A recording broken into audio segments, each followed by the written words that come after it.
Hola, con este video vamos a comenzar el último tema de este curso que abordará el asunto de las revisiones sistemáticas y de los metaanálisis. El día de hoy comenzaré explicando algunas consideraciones importantes de las revisiones sistemáticas. La investigación en salud se ha beneficiado mucho a partir de la década de los 70s, 80s principalmente y 90s, en que las revisiones sistemáticas y los metaanálisis, de los que hablaré después, han surgido y se han incrementado. Sin embargo, se ha también definido que este tipo de publicaciones se están generando en masa con muy poca calidad metodológica en general y bueno, al menos este estudio que les pongo aquí la referencia concluye que nada más un 3% de las revisiones sistemáticas están bien hechas y son clínicamente útiles. Esto porque muchas revisiones se considera que ni siquiera están pensadas en una pregunta clínica importante o bien que la metodología es tan poco explícita que genera que esta publicación sea nada reproducible y por lo tanto no tenga validez. Bueno, aquí no, lo que quiero mostrarles en esta imagen es que hay algunas herramientas que se han implementado para mejorar las revisiones sistemáticas y los metaanálisis, como es el hecho de que estos tengan que registrarse previamente, ser evaluados en cuanto a su pertinencia y posibilidad metodológica y después de que tengan la aprobación, entonces sí pueden comenzar a realizarse los estudios. Sin embargo, muy pocas publicaciones realmente o muy pocos de los autores que quieren hacer una revisión sistemática de verdad pasan por este filtro y esto lo que genera pues es que la evidencia que presentan las revisiones sea débil y esto hay que tomarlo en cuenta. Otra cosa que se sabe es que puede ser que la revisión esté bien o mal hecha, pero además muchos clínicos, es decir, los usuarios de estas publicaciones desconocen cuáles serían los criterios en los que se tienen que fijar para saber si una publicación es de buena o de mala calidad. Así que estas dos cosas cuando se conjuntan pues generan un ambiente de incertidumbre con respecto a los resultados de investigación y cómo interpretarlos. Por eso es importante que ahora conozcamos algunos aspectos básicos de la revisión sistemática. Bueno, entonces, aquí ya para terminar esta primera parte introductoria, eh, nada más para señalar que las revisiones sistemáticas no son artículos perfectos, no están libres de errores, hay que aprender a reconocerlos y que a partir de eso podamos hacer una buena selección y uso de los resultados de investigación que de verdad son confiables. Y es que las revisiones sistemáticas y a los metaanálisis se los tiene, si tuviéramos una jerarquía de los artículos o de los diseños de estudio que identifican causalidad, pues entonces la revisión sistemática y el metaanálisis pues estarían en el peldaño más alto. Esto porque lo que hacen es hacer un resumen que se supone que es sistemático y estructurado de la evidencia disponible. Y es que el objetivo de las revisiones sistemáticas es justamente ese, hacer una síntesis de resultados de investigaciones originales y que esta síntesis no se lleve a cabo de manera arbitraria, sino que tenga ciertos criterios muy bien definidos para haber sido seleccionadas estas publicaciones y haber sido seleccionada la información que se extrajo de ellas. Otra cosa que hace una revisión sistemática es que logra evaluar la calidad que tiene esta evidencia generada por artículos originales y esto es bastante útil porque imagínate que tú tuvieras que hacer esto cuando requieres contestarte una pregunta. Entonces tú tendrías que hacer tu búsqueda y tú tendrías que hacer este análisis global de la evidencia y esto pues es de alto consumo de tiempo. Así que hay grupos de trabajo con experiencia que se supone que tienen experiencia clínica, experiencia en metodología y en bioestadística que hacen este trabajo por todos aquellos clínicos que lo requieren. Pero bueno, pues no siempre es que se hace de la mejor manera. Y otra cosa que tienen es que cuando se puede, cuando los datos se prestan, una revisión sistemática puede dimensionar la magnitud en términos numéricos de un tratamiento o los efectos de una prueba diagnóstica o de los factores pronósticos, por ejemplo. Y cuando hacen esta determinación de las magnitudes de beneficios o daños a través de métodos numéricos, pues a esto se le denomina el metaanálisis. Y pues como vimos, la intención es muy loable de las revisiones sistemáticas y vamos a ver a qué problemas se enfrentan para poder lograr estos objetivos. Hay una variante de las revisiones sistemáticas que se llama revisiones narrativas y tienen algunas diferencias. Por ejemplo, en una revisión sistemática, la pregunta que se contestan es una pregunta con formato pico, de la que ya hemos hablado, que tiene una estructura muy clara. Y en el caso de una revisión narrativa, esta pregunta que se están intentando responder no necesariamente está tan bien definida. La otra cosa que es distinta es la manera en que se buscan los artículos y las fuentes de información, porque en una revisión sistemática esta búsqueda es bastante estructurada y además debe quedar explícito. Es decir, alguien puede tomar la información que se está presentando de cómo se hizo el procedimiento y replicarlo y debería llegar a los mismos artículos que encontraron en la revisión original. En cambio, una revisión narrativa no necesariamente da detalles de cómo fue que se hizo de los artículos que fue a analizar. La otra cosa importante es que en una revisión sistemática, la definición de qué vas a ir a buscar a estas publicaciones, qué es lo que va a hacer que selecciones un artículo y no otro, es una determinación a priori. Es decir, antes de ponerte a buscar, tienes que tener claro qué vas a buscar y cómo lo vas a elegir. En cambio, en una revisión narrativa, esto no es necesariamente así. De hecho, rara vez te explican cómo fue que buscaron los artículos y la búsqueda, por supuesto, no es reproducible.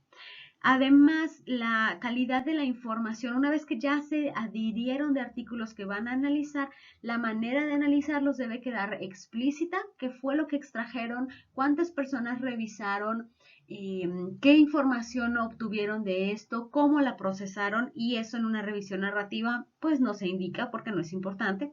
La síntesis de la información también. Generalmente ambas, revisión narrativa y sistemática, son resúmenes cualitativos, pero en ocasiones la revisión sistemática da pie a análisis estadísticos que una revisión narrativa no puede tener. Así que bueno, son algunas diferencias. Las revisiones narrativas son estas que conocemos simplemente como el review, y la revisión sistemática, bueno, pues sí, ya la conocemos bajo ese término. Bueno, para quienes intentan hacer una revisión sistemática, los pasos a seguir se presentan aquí. Y en estas revisiones, primero hay que tener una pregunta en formato pico para entender cuál es la razón que motiva a la revisión. Después, esto estoy un poco repitiendo lo de la diapositiva pasada, debe haber una estrategia de búsqueda que sea clara y reproducible, esa es la palabra clave. Después, la selección de los artículos debe quedar muy bien definida, cómo se hizo, cuándo se hizo y finalmente cómo se hizo la evaluación de la calidad de la evidencia. Finalmente, si los datos se prestan porque son combinables, porque son homogéneos y otras cosas que veremos más adelante, entonces se puede aplicar un metaanálisis. Un metaanálisis no es un diseño de investigación. Un metaanálisis es un tipo de análisis estadístico que se usa solo y únicamente en las revisiones sistemáticas. Este es uno de los grandes aportes de la estadística hacia el área de la investigación en salud y bueno, pues es una aportación de los años 90, me parece, si no me estoy equivocando, y pues es como de las más grandes que se han hecho en el campo en los últimos años.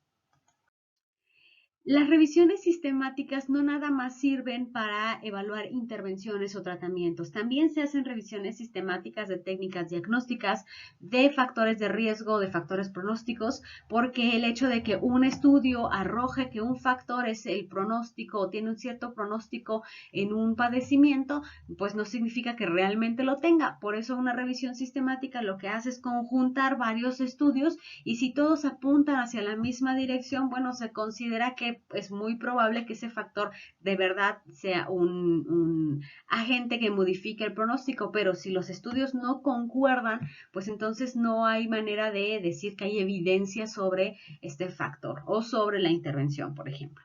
También se hacen revisiones sistemáticas sobre efectos adversos y hay además revisiones sistemáticas de revisiones sistemáticas. Ajá. Bueno, una revisión sistemática tiene una particularidad, que cuando yo tengo una pregunta muy amplia, puede ser que, es decir, una pregunta con pocos filtros, yo voy a poder incluir muchos artículos a la revisión sistemática, solo que la pregunta va a quedar más vaga, ¿ven? Y obviamente las conclusiones también. Si yo quiero contestarme a un aspecto muy concreto, pues lo que voy a ir haciendo es poniendo filtros a la pregunta, ¿verdad? Como hemos visto antes. Y resulta que estos filtros lo que van a ir haciendo es acotando la búsqueda. Así que a veces uno lee revisiones sistemáticas que se quedaron solo revisando 3 o 4 publicaciones. Y uno piensa, pero ¿cómo de tanta literatura acabaron nada más con 3? Bueno, pues porque esos 3 fueron los que efectivamente contestaban puntualmente la pregunta que tenían estos generadores de la revisión sistemática y porque además de eso tenía la calidad metodológica para poderlo incluir. Porque puede contestar la misma pregunta, pero tener una calidad deficiente y eso la excluiría, ¿verdad? De los estudios que quedan para la revisión. Así que ya pueden irse imaginando una revisión sistemática. No es un estudio, digamos, o sea, sí es un estudio original, pero es un estudio que se considera de fuente secundaria porque su unidad de análisis pues ya no son las personas que participan en los estudios, la unidad de análisis son los estudios, así que es un estudio de estudios, por así decirlo. Una revisión sistemática que es válida lo es cuando los elementos que la conformaron son reproducibles. Quiero decir, si me explican lo que hicieron y yo tomo esa receta y la reproduzco y encuentro lo mismo, llego a lo mismo, entonces es válida. Sin embargo, muchas veces una revisión sistemática, igual que un estudio original, no es bastante clara reportando sus resultados, ni reportando, y mucho menos reportando su metodología. Así que esto complica mucho la reproducibilidad. Otra cosa que hace válida a una revisión sistemática es la calidad de los artículos que incluye. Porque, pues como al final de eso se nutre una revisión sistemática, pues es tan buena como la calidad metodológica de aquello que incluyó y de la calidad metodológica propia que siguió para llevar a cabo este estudio. Algo que debe quedar claro con respecto a la forma en que se extraen los datos de una revisión sistemática es qué criterios se emplearon. Y aquí les pongo simplemente ejemplos de criterios que pudieron haber estado determinando el estudio. Miren, es muy común que una revisión sistemática diga que solo incluyó artículos en idioma inglés. Y esto aquí ya lo vuelve complicado porque aunque uno se puede imaginar que pues si no está escrito en inglés, entonces no debe tener calidad. Pero esto no necesariamente es cierto, ¿ven? Así que a veces estos criterios que se hacen para uniformar las publicaciones que se incluyen acaban siendo bastante excluyentes de la literatura. Por lo tanto, aquello que acabamos leyendo no necesariamente es la mejor evidencia, simplemente es la evidencia disponible. ¿Se entiende la diferencia? Y otra cosa más que, bueno, esto estoy retomando los puntos de los que hablé antes, así que ahora lo que estoy haciendo es explicándolos un poco más. Cuando se evalúa la calidad de la evidencia, esta imagen que ven aquí es muy común, en la que los autores colocan en estos cuadros que tienen filas y columnas y se colocan en las filas del cuadro a los diferentes artículos que se incluyeron en la revisión sistemática y en las filas aparecen las diferentes formas de error que pueden tener los artículos, sesgos de selección, sesgos de seguimiento y otros más. Y entonces lo que se hace es que los evaluadores de cada artículo determinan qué tan probable es que un sesgo se haya cometido y ponen estas escalas de colores como de semáforo cuando hay mucha posibilidad. Como pueden ver aquí hay muy poquitos verdes, eso significa que los artículos incluidos es muy posible posible que tengan alto riesgo de sesgo o que bien sean inciertos porque ni siquiera haya información confiable como para saber si hubo o no sesgo. Así que cuando tú te encuentras con publicaciones sumamente sesgadas y que es muy probable que sean erróneas, pues quizá ni siquiera tenga caso hacer un metaanálisis, pero siempre puedes hacer la revisión sistemática justo para evidenciar que lo que hay hasta el momento disponible sobre un tema es poco claro o está muy plagado de errores y eso precisa o requiere que se mantengan haciendo investigaciones pero con mucha mejor calidad para algún día poderse responder la pregunta clínica que se tiene. Bueno, adicionalmente debe quedar muy claro de cada artículo que se va a extraer, y esto lo deben tener claro quienes revisan. Y casi para terminar, quiero mostrarles, este es un cuadro típico de una revisión sistemática, no de un metaanálisis, porque de eso vamos a hablar después. Pero este fue un estudio que quería verificar el efecto que tenía el consumo de cafeína sobre algunas condiciones el consumo de cafeína materno sobre algunas condiciones de los neonatos. Me parece que era calidad del sueño y cosas de este tipo. Entonces, buscando, lo que encontraron fue que hay artículos que comparan cafeína contra no cafeína, otros que comparaban consumo de café contra no consumo de café o consumo en cierto nivel contra consumo en otro nivel. Así que lo que ustedes pueden notar aquí es que esta pregunta fue difícil de contestar porque cuando buscaron, lo que se dieron cuenta es que los autores estaban comparando, o sea, se estaban comparando como peras con manzanas, ¿ves? No puedo comparar yo un estudio que esté contrastando consumo de cafeína contra otro que esté contrastando consumo de café, porque pues son dos cosas diferentes. Y además, una cosa es el no consumo contra algún consumo, y eso es diferente que el consumo de 2 tazas contra el consumo de 8 tazas, ¿ves? Entonces aquí, por eso ya no pudieron hacer la revisión, el metaanálisis, porque no estaban teniendo como que datos comparables, pero lo que sí hacen es un resumen narrativo, pero que no salió, o sea, es un resumen cualitativo, perdón, pero que siguió un proceso estructurado, que siguió un proceso claro y que finalmente sí es una revisión sistemática, ¿ven? Y lo que hacen aquí es que hacen un resumen de los resultados de cada artículo y luego una interpretación narrativa de lo que esto significa. Pero ya no hicieron el metaanálisis porque, como les dije, los artículos no se prestaban para esto por lo que estaban comparando.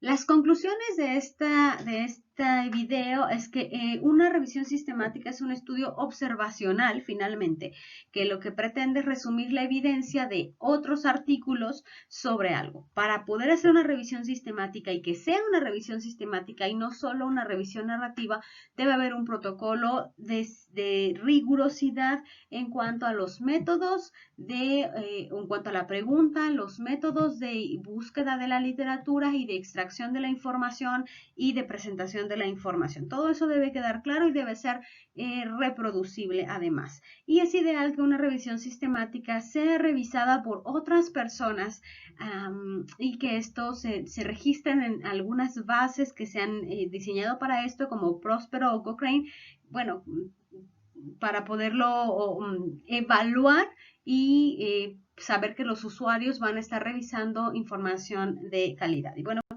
pues con esto terminamos.